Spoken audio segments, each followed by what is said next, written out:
हरे कृष्णा कृष्णा कृष्णा हरे हरे, हरे राम राम राम हरे हरे। नमो पंकजनाभाय, नमो पंकजमालिने, नमो पंकजनेत्राय, नमस्ते पंकजांग्रये। ग्रंथराज श्रीमद् भागवत महापुराण की जय। श्रील प्रभुपाद गुरु महाराज की जय। अनंत कोटि वैष्णव वृंद की जय। उपस्थित भक्त वृंद की जय। निताय गौर हरि प्रेमानंदे, हरि हरि बोल। तो आप सबका स्वागत एक बार फिर से श्रीमद् भागवत महापुराण का दूसरा स्कंद, अध्याय संख्या 9, श्लोक संख्या 36। तो ये 36 श्लोक का चौथा या पांचवा दिन है, तो आई होप आज ही खत्म हो जाएगा। एतावदेव जिज्ञासं तत्त्व जिज्ञासुनात्मनः अन्वव्यतिरेकाभ्याम यत् सर्वत्र सर्वदा। एतावदेव जिज्ञास्यं तत्त्व जिज्ञासुनात्मनः अन्वव्यतिरेकाभ्याम यत् सर्वत्र सर्वदा। हरि बोल। हरे कृष्ण प्रभु जी। एतावदेव जिज्ञासं तत्त्वजिज्ञासुनात्मना अन्वयाव्यतिरेकाभ्यम यत् स्यात् सर्वत्र सर्वदा। हरे कृष्ण प्रभु जी, दंडवत प्रणाम प्रभु जी। एतावदेव जिज्ञासं तत्त्वजिज्ञासूनात्मना अन्वयावतिरेकाभ्यां यत सयात सर्वत्र सर्वदा। हरि बोल। तो कल हमने इसका अर्थ पढ़ा था कि चाहे प्रत्यक्ष हो चाहे अप्रत्यक्ष हो, हमें बस भगवान को खोजना चाहिए, है ना। और इसमें कल लास्ट तात्पर्य में हमने देखा था, भगवान कह रहे हैं अकाम सर्व कामो व मोक्ष कामो उदारति तीव्रेण भक्ति योगी न यजेत पुरुषम परम, है ना। तो चाहे हम अभी सकाम हो चाहे निष्काम हो, हर तरह से हमें भगवान की भक्ति पथ का अनुसरण करना चाहिए। और अभी अगर हम निष्काम लेवल पर नहीं पहुंचे हैं तो हमें अभी सकाम भक्ति से ही शुरू करना चाहिए, पर शुरू कर लेना चाहिए, है ना। तो आइए आगे प्रभुपाद बता रहे हैं, तात्पर्य वाय अर्चनीय बंदनीय प्रातः स्मरणीय जगत गुरु श्री प्रभुपाद जी, श्री प्रभुपाद की जय। प्रभुपाद बता रहे हैं यहाँ तक कि भौतिक संसार के प्रलय के समय भी भक्ति योग की विधि व्यवहित हो सकती है। कालेन नष्टा प्रलये वाणियम, प्रलय के समय भगवान की पूजा की जाती है। क्यों? क्योंकि वे वेदों के नष्ट होने की रक्षा करते हैं, वे प्रत्येक युग में पूजे जाते हैं। और श्रीमद् भागवतम 12.3.52 में कहा गया है, कृते ध्यायते विष्णु त्रेतायाम यजतो मखे द्वापारे परिचर्यायाम कलो तदहरि कीर्तनात्। कृते अध्यायतो विष्णु त्रेतायाम यजतो मखे द्वापरे परिचर्यायाम कलो तदहरि कीर्तनात्। ये तो हम जानते ही हैं, कृते मतलब सतयुग में विष्णु के लिए जो है स्मरण किया जाता है, ध्यान किया जाता है। और त्रेता में बड़े बड़े यज्ञ किए जाते हैं। द्वापर में परिचर्या डिटी वर्शिप किया जाता है। और कलौ तद हरि कीर्तनाथ, कलयुग में भगवान हरि का कीर्तन किया जाता है। और विष्णु पुराण में भी इस प्रकार से लिखा गया है, सौहानिस्तमन्निक्षम सौमोह सच विभ्रमा यन्मुहूर्तम क्षणम वापि वासुदेवम न चिंतयेत। यदि एक क्षण के लिए भी पूर्ण पुरुषोत्तम भगवान वासुदेव का स्मरण नहीं किया जाता तो ये सबसे बड़ी हानि है, सबसे बड़ा भ्रम है और सबसे बड़ी विडंबना है।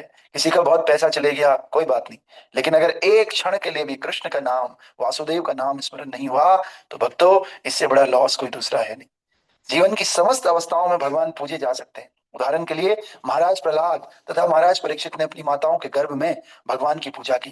ध्रुव महाराज ने केवल 5 साल की आयु में भगवान की पूजा की। महाराज अम्बरीश ने अपनी पूर्ण युवावस्था में भगवान की पूजा की। और महाराज धृतराष्ट्र ने अपनी वृद्ध आयु में अत्यंत विक्षिप्त अवस्था में भी भगवान की पूजा की। और अजामिल ने मृत्यु के निकट होते हुए भी भगवान की पूजा की। और चित्रकेतु, चित्रकेतु आपने सुना होगा, चित्रकेतु ने स्वर्ग में तथा नरक में रहकर भी भगवान की पूजा की। तो हम कहीं भी रह करके, किसी भी स्थिति में रह करके ठाकुर जी की पूजा कर सकते हैं। नरसिंह पुराण में कहा गया है कि जब तक नरक में रहने वाले भगवान के पवित्र नाम का जप प्रारंभ किया तो वे नरक से स्वर्ग जाने लगे। दुर्वासा मुनि ने भी इस तथ्य की पुष्टि की है। मुच्यते यन्यात् मुन्यतिते नरकोपि, केवल भगवान के पवित्र नाम के जप से नरक के निवासी अपनी अपनी नारकीय यातना से मुक्त हो गए। अतः श्रील सुखदेव गोस्वामी द्वारा महाराज परीक्षित को जो उपदेश दिया गया उसका निष्कर्ष भागवतम 2.1.11 में इस प्रकार से है, एतन्न विद्यमानानम इच्छिताम अकुतो भयम योगिनाम नृपनिर्णीतम हरिर्नामानुकीर्तनम। हे राजन, अंततः ये तय हुआ कि प्रत्येक व्यक्ति को, चाहे वो सन्यासी हो, योगी हो अथवा सकाम कर्मी हो, वांछित फल की प्राप्ति के लिए निर्भय होकर भगवान के पवित्र नाम का जप करना चाहिए। इसी प्रकार विभिन्न शास्त्रों में अप्रत्यक्ष रूप से इंगित किया गया है। क्या इंगित किया गया है? अब प्रभुपाद जी यहाँ पर पॉइंट वाइज बता रहे हैं। कितने पॉइंट हैं? 6 पॉइंट। पहला पॉइंट, भले ही कोई समस्त वेदों तथा शास्त्रों में निपुण हो, किंतु यदि वो भगवान का भक्त नहीं है तो उसे नराधम माना जाना चाहिए।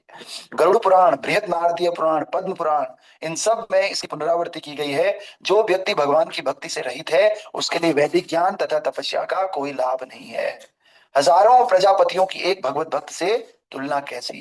श्रील सुखदेव गोस्वामी ने भागवतम में कहा कि भगवान की सेवा में लगे बिना न सन्यासी, न महादयालु, न ही प्रसिद्ध व्यक्ति, न ही महान दार्शनिक, न ही महान तांत्रिक, या नहीं अन्य कोई भी वांछित फल पा सकते हैं। पांचवा पॉइंट, भले ही कोई स्थान स्वर्ग से अधिक महिमामय क्यों ना हो, किंतु यदि वहां बैकुंठ के स्वामी या उनके शुद्ध भक्त की महिमा गान नहीं होता तो उस स्थान को तुरंत छोड़ देना चाहिए, है ना।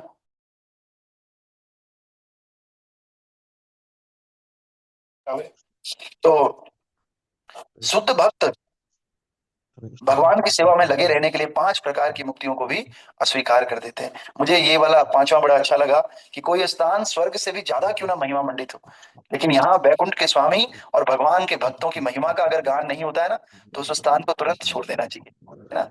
लेकिन कहीं कहीं मजबूरी है, कोई नौकरी करने, पढ़ाई करने, बिजनेस करने जाता है, वो आदमी मत छोड़ देना कि यहाँ तो भगवान का गान नहीं हो रहा है, छोड़ो आज मैं पेपर देता नहीं हूँ, एग्जाम नहीं दूंगा, आज यहाँ से चले जाऊंगा।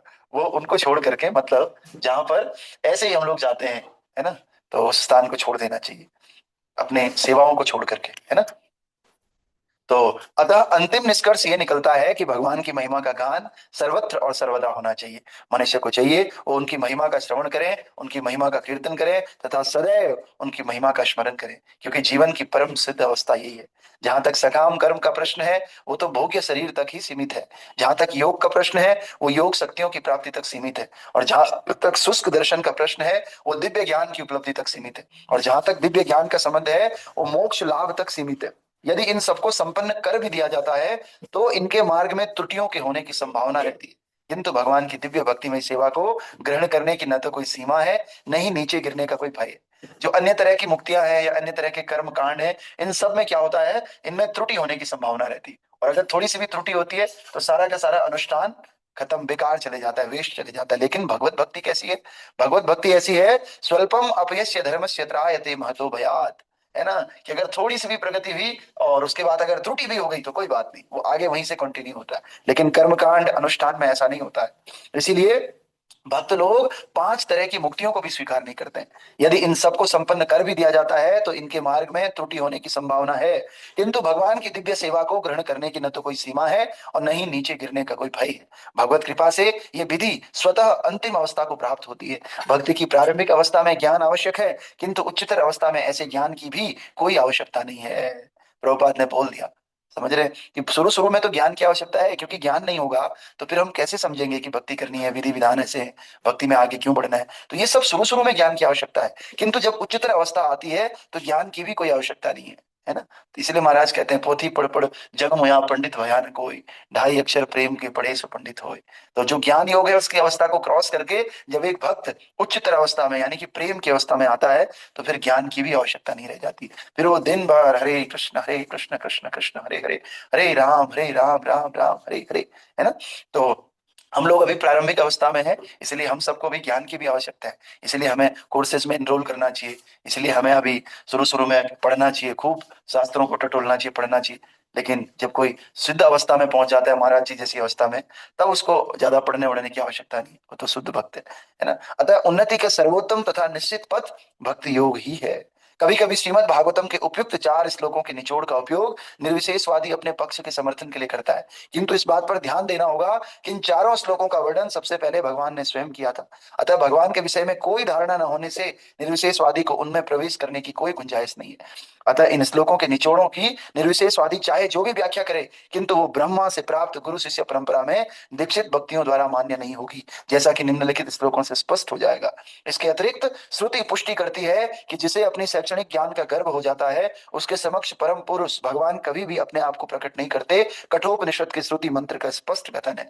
कह रहे हैं किसी को अपने ज्ञान का अगर अहंकार हो जाता है ना, तो जो परम पुरुष भगवान श्री कृष्ण है वो कभी भी उनके सामने प्रकट नहीं होते, है ना।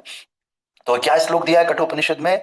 नयात्मा प्रवचेन लभ्यो न मेधया न बहुधा श्रुतेन यमे वैसे वृणुते तेन लभ्यस् तस्यै स आत्मा विवृणुते तनुं स्वाम। ये सारी बात स्वयं भगवान श्री कृष्ण कहते हैं। अतः जिसकी पहुंच भगवान के सगुण रूप तक नहीं है, वो भागवतम के सार को गुरु शिष्य परंपरा में व्यक्ति भागवतों से शिक्षा ग्रहण किए बिना शायद ही समझ सके।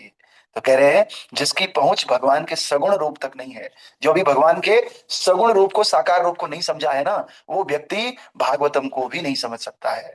वो व्यक्ति को अगर भागवतम समझना है तो उस व्यक्ति को गुरु शिष्य परंपरा में किसी व्यक्ति से शिक्षा ग्रहण करनी होगी। केवल पढ़ने से उसका काम नहीं चलेगा, है ना। तो इसलिए तो ग्रंथराज श्रीमद् भागवत महापुराण की जय। श्रील प्रभुपाद गुरु महाराज की जय। अनंत कोटि वैष्णव वृंद की जय। नामाचार्य श्री हरिदास ठाकुर की जय। तो 33, 34, 35, 36 श्रीमद् भागवतम दूसरा स्कंद 9वां अध्याय। ये 4 श्लोकों को आप रोज याद रखना। ये सारी फिलोसफी बता देते हैं 4 श्लोक, और इनके तात्पर्य को प्रभुपाद जी ने सारे श्लोकों से भर दिया। पद्म पुराण, ब्रह्म वैवर्त पुराण, है ना, और कठोपनिषद, हर तरह का श्लोक इसमें है। तो कल हम अगला श्लोक पढ़ेंगे। आप सबको बहुत बहुत बधाई, हमने ये एक श्लोक खत्म कर दिया 6वें दिन, है ना। तो कल हम दूसरा श्लोक पढ़ेंगे। इसमें भी शायद है तात्पर्य, बहुत लंबा तो नहीं, हाँ, लेकिन ये भी 2 दिन लेकर जाएगा शायद। हाँ, ये भी 2 दिन के लिए है ना। श्रील प्रभुपाद की जय। ग्रंथराज श्रीमद् भागवत महापुराण की जय। निताय गौर प्रेमानंदे। हरि हरि बोल। हरे कृष्ण प्रभु जी, दंडवत प्रणाम प्रभु जी। प्रभु जी, ये चतुर्थ श्लोक की भागवतम है ना प्रभु जी? हाँ जी, हाँ जी, हाँ जी।